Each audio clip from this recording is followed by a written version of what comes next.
हमारा दिल मुकम्मल तौर पर वर्काहॉलिक है, यानी हमारे पैदा होने से लेकर हमारे मरने तक हमारा दिल लगातार और बिना थके काम करता रहता है और हमारी पूरी ज़िंदगी के दौरान लगातार हमारे जिस्म के तमाम अज़ा में ऑक्सीजन और न्यूट्रिएंट रिच ब्लड यानी ग़िज़ाइयत से भरपूर खून पंप करता रहता है। इसके बावजूद साइज़ में हमारा दिल फीस्ट यानी मुट्ठी जितना होता है। लेकिन क्या आप जानते हैं कि साइज़ में इतना छोटा होने के बावजूद हमारा दिल कैसे हमारी बॉडी में सबसे इम्पॉर्टेंट रोल प्ले करता है? दिखने में हमारा दिल कैसा होता है और हमारा दिल हमारे जिस्म में क्या काम करता है? आज की इस वीडियो में हम ह्यूमन हार्ट के बारे में बात करेंगे और वीडियो के आखिर तक आपको इन सब सवालों के जवाब भी मिल जाएंगे। तो चलिए शुरू करते हैं। ये है हमारा दिल जो हमारे फेफड़ों के दरमियान मौजूद होता है और बाएं फेफड़े की जानिब थोड़ा सा झुका होता है। हमारा दिल एक डबल परत वाली झिल्ली में बंद होता है जिसे पेरिकार्डियम कहा जाता है, जो हमारे दिल की हिफाजत भी करती है।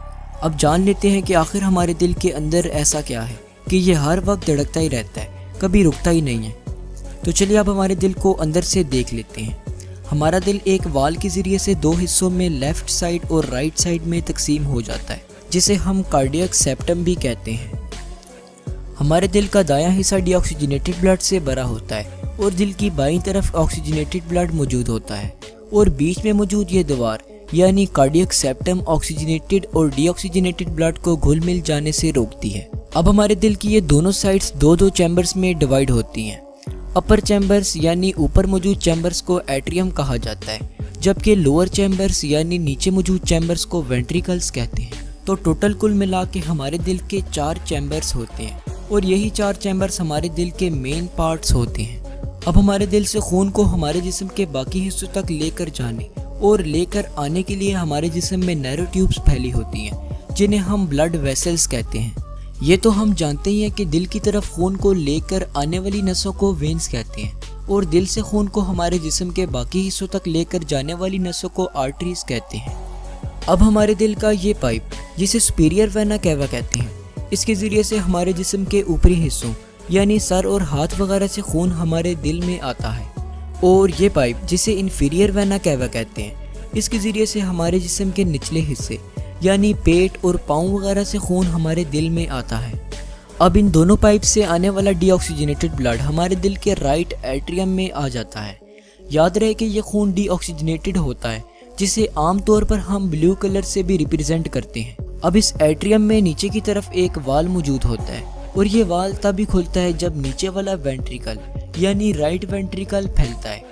अब इस तरह के हमारे दिल में 4 वाल्स होते हैं और याद रहे कि ये वाल्स खून के पसमानदा बहाव को रोकते हैं। अब जब हमारा नीचे वाला राइट वेंट्रिकल फैलता है तो ऊपर मौजूद राइट एट्रियम से खून राइट वेंट्रिकल में आ जाता है। जब ये वेंट्रिकल वापस सिकुड़ता है तब जैसे किसी थैली को दबाने से अंदर मौजूद लिक्विड बाहर निकलता है, ठीक इसी तरह राइट वेंट्रिकल से खून निकलकर पल्मोनरी आर्टरी से होता हुआ हमारे लंग्स में चला जाता है।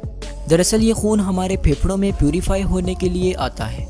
हमारे लंग्स में जाने के बाद खून से कार्बन डाइऑक्साइड रिमूव हो जाता है और ऑक्सीजन हमारे ब्लड में ऐड हो जाता है। अब ये खून ऑक्सीजनेटेड हो जाएगा और जैसे कि हमने आपको पहले भी बताया था कि डीऑक्सीजनेटेड ब्लड को ब्लू कलर से रिप्रेजेंट करते हैं, ठीक इसी तरह ऑक्सीजनेटेड ब्लड को रेड कलर से रिप्रेजेंट करते हैं। अब ये ऑक्सीजनेटेड ब्लड दोबारा से हमारे दिल की तरफ पल्मोनरी वेन्स के ज़रिए से आ जाएगा और हार्ट में आते ही ये खून लेफ्ट एट्रियम में गिरता है। अब ये ऑक्सीजनेटेड ब्लड नीचे वाले वेंट्रिकल्स यानी लेफ्ट वेंट्रिकल में तब तक नहीं जाता जब तक ये फैल नहीं जाता और यहाँ पर भी एक वाल मौजूद होता है जो वेंट्रिकल के फैलने पर ओपन होता है। जब ये वेंट्रिकल फैलता है तब ये खून लेफ्ट एट्रियम से लेफ्ट वेंट्रिकल में चला जाता है। अब नीचे वाले वेंट्रिकल से ये खून एक नली यानी एओर्टा में पहुंचता है और वहां से ये खून आर्टरीज के ज़रिए से हमारे पूरे जिस्म में फैल जाता है। एओर्टा हमारे जिस्म की सबसे बड़ी आर्टरी होती है जो हमारे दिल से हमारे जिस्म के बाकी हिस्सों तक खून को पहुंचाती है।